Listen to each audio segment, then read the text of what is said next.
입법부가 사법부의 목덜미를 쥐고 흔드는 순간 삼권 분립이라는 민주주의의 산소는 차단됩니다. 산소가 차단된 자유민주주의는 질식사하는 것이 당연한 수순일 것입니다. 권력자가 법을 마음대로 주무르는 세상에서 평범한 시민의 재산과 생명은 누가 지켜줄 것입니까? 사법부를 권력의 시녀로 만들어 입법 사법 행정을 모두 손에 넣은 뒤 북한의 노동당이나 중국의 공산당처럼 영구히 집권하겠다는 이 당의 이름을 더 이상 더불어민주당으로 불러서는 안됩니다. 공산민주당, 인민민주당이라는 이름이 훨씬 더 적합하다, 저는 이렇게 생각하는데 여러분의 의견은 어떠십니까?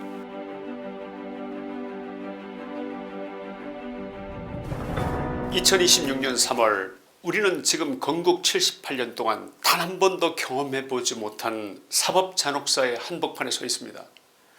부정한 수단으로 대한민국 의회 권력을 장악한 좌파 세력은 지난 2월 28일 기어이 사법부 죽이기 3법, 대법관증언법, 재판소원법, 법왜곡죄라는 전무후무한 악법들을 통과시켰습니다. 그리고 그 법의 시행 첫날 마치 미리 짜놓은 각본처럼 조희대 대법원장이 이 법왜곡죄에 의해서 제1호로 고발당했다는 소식이 전해졌습니다. 이것은 단순한 법적 다툼이 아닙니다. 첫째, 임기가 보장된 대법원장을 강제로 끌어내리겠다는 포고문처럼 보입니다. 둘째, 일반 대중의 시각에서 사법부의 수장인 대법원장이 가진 상징성과 권위를 무너뜨리겠다는 이미지 조작을 위한 음모로 보입니다. 셋째, 사법부와 검찰 전체에 대법원장도 이렇게 처벌받을 수 있다는 본보기를 보여주면서 침묵을 강요하고 나아가 권력의 시녀로 저들을 길들이겠다는 것입니다. 경찰은 이번 사건을 배당해 수사에 착수했습니다.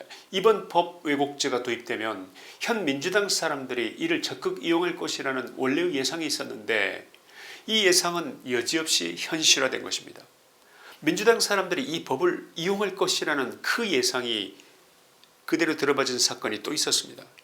딸 명의로 사기대출을 받아서 서울 서초구의 아파트를 산 혐의로 기소된 양문석 민주당 의원 사건을 여러분 혹시 기억하십니까? 그는 대법원에서 의원직 상실형을 선고받은 직후에 헌법재판소에 재판을 받아보려고 한다, 이렇게 말했는데 여러분 드디어 올 것이 온 것입니다. 사법부 죽이기 악법들이 시행된 첫날 재판소원법을 통해서 사심을 받아보겠다는 이 짓을 벌인 자는 예상했던 것처럼 민주당 사람이었습니다. 정리해보겠습니다. 양문석의 현재 판단은 앞으로 어떻게 진행될까요? 첫째, 재판소원을 청구하는 동시에 대법원 판결, 즉 자신의 의원직 상실형의 효력을 정지시켜달라는 가처분 신청을 할 것입니다. 둘째, 좌파 판사들이 또 아리를 틀고 있는 헌법재판소는 당연히 이를 받아들일 것입니다. 셋째, 헌법재판소는 이 사건을 다루는 척만 하고 차일피일 판결을 미룰 겁니다. 넷째, 결국 양문석은 의원직 4년의 임기를 모두 채우게 됩니다. 양문석이 사심제를 이용한 본심이 무엇일까요? 본안 판단이 나올 때까지 대법원 판결 효력이 정지되는 바로 그 점을 노린 것입니다. 이해되십니까? 재판소원 제도가 범죄 정치인들의 임기 연장 수단으로 악용될 가능성이 크다는 우려가 원래 있었는데 바로 시행 첫날부터 양문석이 이 케이스를 덥석 물고 늘어진 것입니다. 대한민국 역사에서 지금보다 더 어려운 시기가 있었을지 저는 생각이 나지 않습니다. 여러분은 어떻게 생각하십니까? 이보다 더 대한민국의 자유민주주의가 훼손되는 시기가 있었는지 그것을 한번 함께 되돌아보자는 것입니다. 오늘 방송은 지난 2월 28일 사법부 사망선고의 법안들이 통과되는 것을 본 이후 실제로 벌어지는 홍위병들이 날뛰는 그런 모습, 바로 그 모습을 보고 있다는 말씀을 드리기 위해서 이 마이크를 든 것입니다. 더 많은 분들이 이 심각한 사실을 깨달아야 한다고 생각합니다. 이 영상이 널리 퍼지는데 여러분의 도움이 필요합니다. 이번 기회에 구독 버튼을 눌러주시기를 부탁드립니다. 이 방송은 자유를 갈망하는 모든 분들의 희망이 되고자 합니다. 방송 제작을 위해서 늘 도움을 주신 분들께도 이 자리를 빌어서 깊은 감사의 말씀을 드립니다. 이재명의 민주당은 사법부라는 성벽을 허물기 위해서 세 가지 치명적인 흉기를 준비했습니다. 그들은 사법개혁이라는 그럴싸한 가면을 썼지만 그 속내는 사법부를 통째로 집어삼키려는 야욕뿐이라는 것을 이미 아시는 분은 다 아시리라고 생각합니다. 제가 앞선 영상에서 이미 이 법안들의 위헌성을 지적해 왔습니다만 오늘 전달드릴 메시지를 더 잘 이해하실 수 있도록 하기 위해서 한 번 더 사법부 죽이기 3법의 핵심만을 간략히 짚고 그러고 나서 본론으로 넘어가려고 합니다. 첫째, 재판소원제입니다. 헌법재판소법을 개정해서 도입한 이 제도는 대법원의 확정 판결을 헌법재판소가 다시 뒤집을 수 있게 한 제도입니다. 이는 대한민국 사법체계의 근간인 3심제를 무너뜨리고 사실상 4심제를 도입하는 폭거라고 할 수 있습니다. 이 법의 진정한 목적은 대법원을 권위 없는 식물법원으로 전락시키는 것입니다. 당장 양문석이 이 재판소원법을 이용하고 있지 않습니까? 이미 윤 대통령의 판결에서 많은 국민들이 느끼셨겠습니다만 지금의 헌법재판소는 좌편향된 판사들의 소굴의 다름 아니라고 보는 분이 많으실 겁니다. 사실상 헌법재판소는 이제 사법부의 상황으로 군림하게 된 것입니다. 헌재 판사님들 축하드립니다. 둘째, 대법관 증언법입니다. 법원 조직법을 개정해 대법관 수를 현재 14명에서 26명으로 늘렸습니다. 표면적으로는 재판 지연 해소를 내세우지만 자신들의 입맛에 맞는 좌파 카르텔 판사들을 대거 투입해서 대법원 전체를 점령하겠다는 것이 속마음이라는 것을 모를 사람이 어디 있겠습니까? 셋째, 바로 문제의 법 왜곡죄입니다. 판사가 법을 적용함에 있어서 부당한 목적을 가졌다고 판단되면 이를 처벌하겠다는 것인데 이 법은 코에 걸면 코걸이, 등에 걸면 등걸이, 노골적인 판사 협박법입니다. 거대 야당의 뜻에 반하는 판결을 내리는 판사에게 너도 감옥에 갈 수 있다고 목에 칼을 들이대는 것인데 판사의 양심을 정치적 검열의 대상으로 만든 이 법은 사법부의 사망을 알리는 조종을 울린 문제의 법입니다. 법 시행과 동시에 조희대 대법원장이 바로 이 법 왜곡죄로 고발당한 사건은 애초에 이 법의 목적이 어디에 있었는지를 극명하게 보여주고 있다 할 것입니다. 고발의 이유를 들여다보니 법조인이 아닌 일반인이 봐도 어이가 없습니다. 작년 5월 대법원이 이재명 당시 피고인에게 유죄 취지의 파기환송 판결을 내리는 과정에서 7만여 쪽의 기록을 충분히 검토하지 않았다는 것입니다. 형벌불소급의 원칙은 행위 당시의 법으로만 처벌한다는 법에 있어서 대원칙입니다. 따라서 법 왜곡죄가 통과되기 이전에 행한 이재명 대법원 유죄 취지의 파기환송건은 이번 새로운 법인 법 왜곡죄로 처벌할 수 없게 되어 있습니다. 그런데도 이번 고발에는 기록을 보지 않은 상태가 현재까지 유지되고 있다. 이런 억지 궤변을 늘어놓고 있습니다. 이 해괴망측한 논리 짜내느라 이 고발인의 머리에 쥐가 났을 텐데 이재명의 눈에 이자의 노력이 얼마나 가상해 보이겠습니까? 좌파들의 사주를 받았을 것으로 짐작되는 이 고발인은 자신이 변호사이면서 여기저기 좌파 성향의 유튜브에도 얼굴을 내밀고 다니는 모양인데 이재명의 눈에 들려는 이 같은 눈물겨운 노력이 어떤 성과를 거두는지 지켜봐줘야 하지 않겠습니까? 그나저나 이 고발인과 그 배후에 사주한 자들이 있기는 있을 텐데 이들의 진짜 목적이 무엇일까요? 첫째, 복수입니다. 이재명에게 유죄 취지의 선고를 했던 조희대 대법원장에 대한 치졸한 보복입니다. 둘째는 압박입니다. 법 왜곡죄라는 굴레를 씌워 조 대법원장을 스스로 사퇴하게 만들려는 심리전일 것입니다. 셋째는 본보기입니다. 하급심의 판사들에게 대법원장도 고발당하는데 너희들이 감히 권력자를 유죄로 판결할 수 있겠어? 이런 공포를 심어주는 것입니다. 결국 이 모든 법적 소동은 단 한 사람 이재명을 지키기 위한 방탄용입니다. 대북송금, 대장동 비리 등 7건의 거대 악재를 조작 기소로 몰아붙이고 법 왜곡죄로 판사를 협박해서 공소를 취소시키거나 무죄 판결을 받아내리는 단 한 가지의 그 목적, 그것을 향해 달려가고 있는 것이 지금 우리가 보고 있는 이 암울한 정치적 수채화라 할 것입니다. 이런 법의 이름으로 행해지는 사법 파괴는 전혀 새로울 게 없습니다.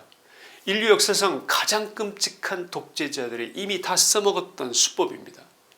나치의 독일은 1933년에 수권법이라는 것을 통해서 의회가 입법권을 독점하고 사법부를 장악해서 히틀러 1인 독재 체제를 완성했습니다. 그 당시에도 나치는 법 왜곡을 명분으로 자신들에게 반대하는 판사들을 숙청했습니다. 베네수엘라의 차베스 역시 사법부를 자기 사람으로 채우고 법 왜곡죄와 유사한 정치를 통해서 사법부를 권력의 시녀로 전락시켰습니다. 그 결과가 무엇이었습니까? 한때 세계 제2위의 산유국으로 번영했던 국가가 이제는 파산 상태가 됐고 국민은 자유를 잃고 쓰레기를 뒤져가면서 먹을 것을 참아야 하는 그런 비참한 국가로 전락했다는 것은 민주주의의 교과서 같은 스토리가 됐습니다. 지금 민주당이 추진하는 일들은 자유민주주의 국가 그 어디에서도 유례가 없는 일입니다. 입법부가 사법부의 목덜미를 쥐고 흔드는 순간 삼권분립이라는 민주주의의 산소는 차단됩니다. 산소가 차단된 자유민주주의는 질식사하는 것이 당연한 수순일 것입니다.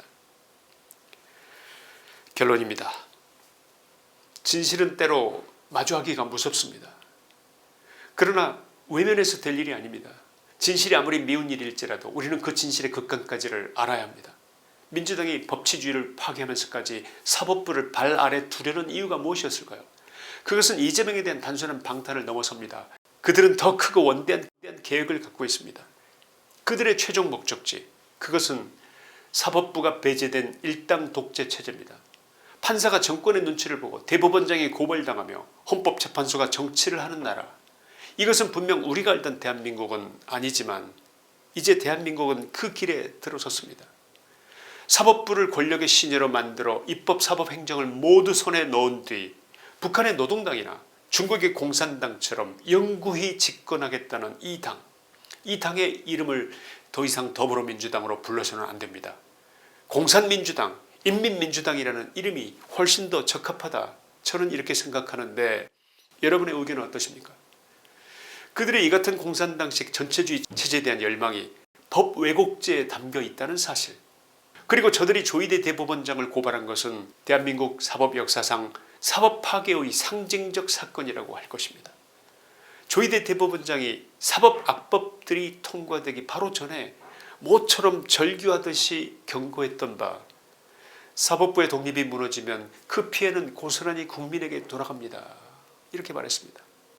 권력자가 법을 마음대로 주무르는 세상에서 평범한 시민의 재산과 생명은 누가 지켜줄 것입니까? 이러한 세상에서 옳은 것을 옳다고 틀린 것을 틀리다고 사악한 것을 사악하다고 말하는 자들은 저들의 또 다른 입막음 법으로 틀어막힐 것이 분명합니다. 다음은 유튜버들의 차례가 되리라 생각합니다.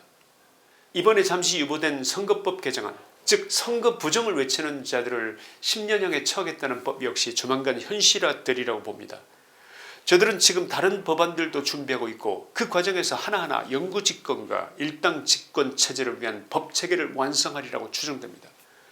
저들은 이미 루비콘강을 건넜고 돌아갈 다리가 없어졌습니다. 저들도 돌아가면 죽는다는 것을 이미 알고 있기 때문입니다. 세상은 사악한 자들이 때때로 성공을 거두는 것처럼 보일 때도 있습니다. 성경에도 나오는 유명한 스토리인데 고대 페르시아 아하스웨로 왕의 총애를 입은 하만이라는 자가 있었습니다. 그는 왕궁을 관리하던 모르두게가 자신에게 절을 하지 않았다는 이유로 그를 죽이기 위해서 길이 20m가 넘는 높은 망대를 세웠지만 결국 모르두게를 죽이려던 그 망대에 자신이 매달려 죽게 됩니다. 영구집권을 위해서 온갖 악법을 만든 자들은 결국 하만처럼 자신이 만든 장대에 자신들의 목이 매달리게 되는 그날이 반드시 언젠가는 올 것이라고 믿습니다. 정의는 반드시 살아있다는 것이 우리가 아는 하나님의 역사이기 때문입니다. 김치환의 시사이다였습니다. 감사합니다. 실력 있는 보수의 재건이 필요합니다. 논리와 기획과 철학적 배경을 학습해 나가는 것이 보수의 재건일 수가 있습니다. 여기서 잠시 저의 책 대한민국 체제전쟁 우상과 이성을 아직 읽어보지 않으신 분들에게 꼭 한번 일독을 권하고 싶습니다. 윤 대통령께서 이 책의 서두에 3페이지에 이르는 추천서를 써주셨습니다. 자유보수 국민이라면 누구나 읽어야 할 필독서라는 말씀도 추천서에 남기셨습니다. 제가 이런 얘기는 오늘 처음 공개합니다만 책을 집필하는 과정에서 내내 윤 대통령과 여러 차례 통화를 나누고 미완성된 부분의 원고를 보내드리고 의견을 받아가면서 책을 완성했습니다. 이 책은 이 나라가 어디에서부터 잘못됐는지, 왜 자유보수 정부가 이 나라를 바로잡기 위해 국정을 이끌어야 하는지, 윤 대통령이 무엇을 이루기 위해서 싸웠는지 논리적, 철학적, 사실적 배경을 모두 기록하고 책에 담았습니다. 아직 읽지 않으신 분들은 예스24 교보문고 등에 들르셔서 여러분들이 꼭 책을 찾아보시기를 권하고 싶습니다. 우리는 그냥 말만 자유보수가 아니라 보수란 무엇인지 그 뿌리를 알아야 하기 때문입니다.